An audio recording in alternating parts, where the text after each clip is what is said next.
pocketbooks were, I think, part of Simon and Schuster. Yes. So they had the paperback line, and so here and there, in addition to doing Erie, I'd get a cover to do for Agatha Christie, or Somerset Maugham, or Aldous Huxley. Yes. And so it became almost my parent home. And I was very comfortable with them, and I may have been able to make more money with DC or gone with some others. But the reason I stayed with them is I had total freedom. I'd get those black and white pages, and there's no question I was having such fun because of the total freedom. And the most important part of that artistically was that if you did a pen and ink, it was reproduced on a coated stock, meaning higher quality resolution, reproduction, and there was no color on top of it to saturate it. So that when you did a comic book page, it went right on cheaper paper. You had the what do you call those dots? Yes. Yeah, the zip tone dots or whatever. You know, they gradients. Well, they enlarged. Yeah. Liechtenstein took them and made. Of course, his modern. They used to use it. It was a name of a paper, Ben-Day paper. Okay. And I remember all the artists who did the black and white strips for the newspapers, to get some sort of tone, they would buy this paper. It would stick on one side, Yes, and and you'd they would cut it cut out, and it would give it gray quality. Well, if you take any newsprint and you enlarge it, you're going to see the dots, the reproductive dots. Maybe the word is pixels, I'm not sure. But anyway, so by doing the black and whites, I had total freedom and total clarity of first-class reproduction. Whereas with the comic book pages, when I would do the same, let's say the same technique, it would become a little bit blurred, a little bit blotted. Then the color would go on top of it, which would, like taking a gear shift, losing one gear shift. Except for the black and white ones. For instance, the ones in Avon. Well, that's what I'm saying. Those were fantastic. Those were black and white on the coated stock. Yeah, and I think Avon even did a really good job with the color. If you look at it was not bad, I guess. It's not bad for a comic, because some of the other ones were a lot worse. Yeah. Oh, yes. I think one of the things that also helped, that hurt it, was the fact you're using a very cheap paper. Yes. And that's why pulp magazines were called pulp, because they were the basic pulp wood, the cheapest kind of paper there was. Yes. So those were the years with Avon. Well, and you also did some art with St. John. I did some. I don't remember too much. There were. Well, Nightmare was one of their publications, and with that one, you also did some of the great interior black and whites, but you also did some stories, and I believe you did an Edgar Allan Poe. I did.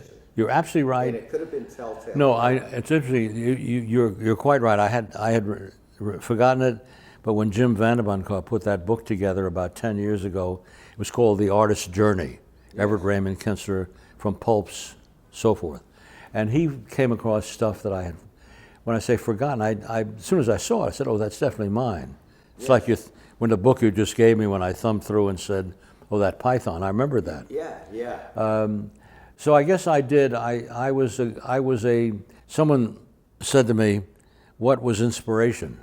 I said, when the telephone rang. Kinstler, we got a job for you. I was inspired. Well, I think it's well to remember or keep in mind that the stories and the concepts came from writers. Now, whether Sol Cohn, I think what happened a great deal with the comics is Sol Cohn was a very colorful man to work with. A lot of people didn't like him because he was outspoken, very direct, very honest, which were qualities I liked a lot. And we got along quite well, and very well. And I say he gave me the freedom. But I think he also, I'd like to think, respected me because I was a very hard worker. I was very reliable. If I said I was going to have something done, it was done. And generally most of the things that we did were meeting with very good response.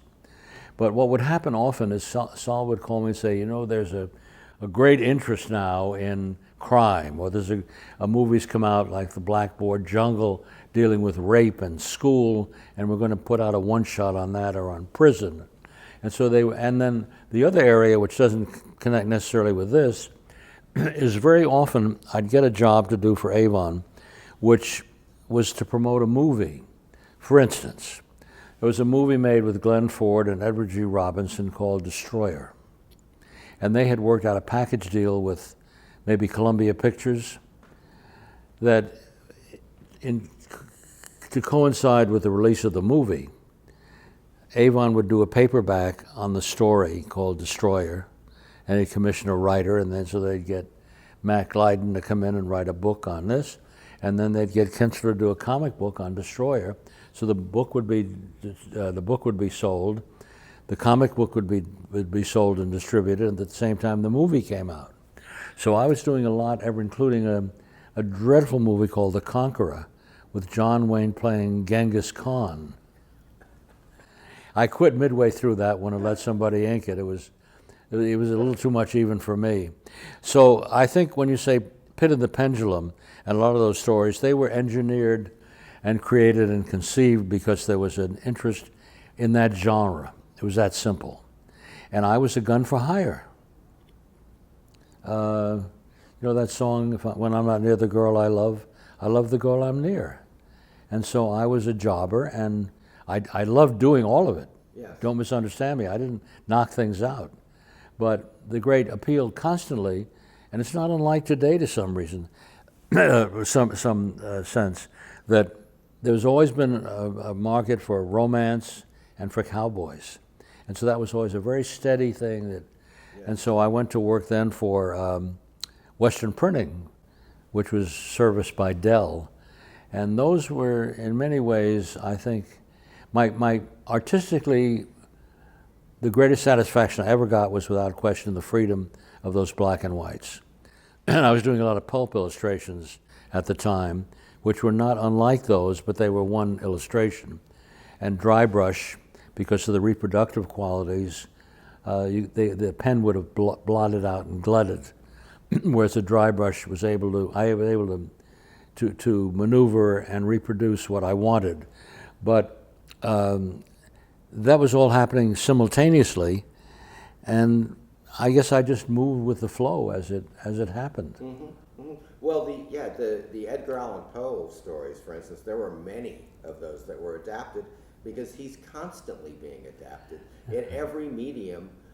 Because he's one of the greatest writers who ever lived. Oh, he's one of the greatest American probably writers. the father of the mystery story. Oh, he is the father of the mystery story. And so he was naturally, many of the comic book publishers ended up doing tons of his stories. They're all over the place. But I remember The Pit and the Pendulum in particular, your rendition. I sort of remember it, but I think at that point I was trying to move more into paperbacks with the idea again of hitting the Collier's Sad Evening Post. And so I was trying to phase myself out from comics. Not that I didn't look down on it, quite the contrary, but I was moving in a different direction. Yes. I was like, let's say, an opera singer who wanted to do popular music or vice versa. Yes. And so I was doing a lot of the one-shots, and I was going Avon. Well, then I went to Western Printing, and then about what year was that? That would have been in the 50s. I was never told, don't do this or don't make your hero look like so-and-so, or there were no racial issues or social issues. And so in that sense, I was never affected. I must say, it baffles me, surprises me, but I don't really recollect any of the artists that I knew being affected by McCarthyism but at this point also remember I was being phased out. I was moving much more towards paperbacks, and the reason I moved more towards Western Printing is there was a certain security, and I must say I loved doing the Zorro books. They were among my better years. I loved having, let's say, 30, 40 pages where I was producer, director, and I remember I would use photographs of movie stars, like John Carradine would be my villain, and Douglas Fairbanks would be my hero. And where you are sitting, Douglas Fairbanks Jr. one afternoon in 1980, I guess it was, sat right there while I drew a sketch of him, and I said, I used to use pictures of you for my Zorro books. And when I celebrated John Carradine's 80th birthday with him, and his granddaughter Martha Plimpton next door at the Actors Club, I said, you were my villain in all my Zorro books. because I would have these stills, Yeah. the movie shots. And so when I did I think without question, the reason I started moving towards Western printing was I had whole books to do. And I really loved being absorbed in the whole concept, because then I could tell the whole story through 30 pages. 30 pages was 180 panels. Yes. Different than a one page. Of course. They were a little more restrictive as far as my style. For instance, the pen and ink style that I liked to work with and felt more comfortable with wouldn't reproduce as well because of the paper being a little bit cheaper. And so you had to work a little simply with less line, more black and white, more the influence of Milton Caniff, who became a very good friend during his last years. And I think Milton Caniff, frankly, was as important to the comic strip as Orson Welles' Citizen Kane was to the movies. He was the first to go for these extraordinary camera shots and angles. He was a most creative storyteller, I think, of all. There were three people I think that all of us would agree were the creme de la creme. It was Hal Foster, who went from Tarzan to create Prince Valiant. There was Alex Raymond, whose Flash Gordon is still the epitome of the best. No one ever touched him. Mm-hmm. And Caniff was the best storyteller. He was really the American short story writer that, like Hemingway, could really bang, bang, bang. Great stuff, great stuff. But those years were very interesting for me creatively, artistically. But I think they were motivated a great deal of well, it's a little bit like any other thing. There's a product and there's a desire for certain things, whether they're flip-flops or hula hoops. Sure. And there was a period when the crime comics were popular, and a lot of the movies reflected. In fact, I remember, this won't work on your video, but I was also doing a lot of paperback covers, and I remember Mr. Meyer's concept of who should do the covers, because he was the publisher, and he looked at sales, Avon, of Avon, and he would look at the sales reports. What's selling well? Agatha Christie, this. Somerset Maugham. Who's the artist who did the covers? Well, in many cases, it was Everett Raymond Kinstler. That's the guy we want. It never occurred to him that maybe Somerset Maugham or Agatha Christie was maybe the reason they were buying.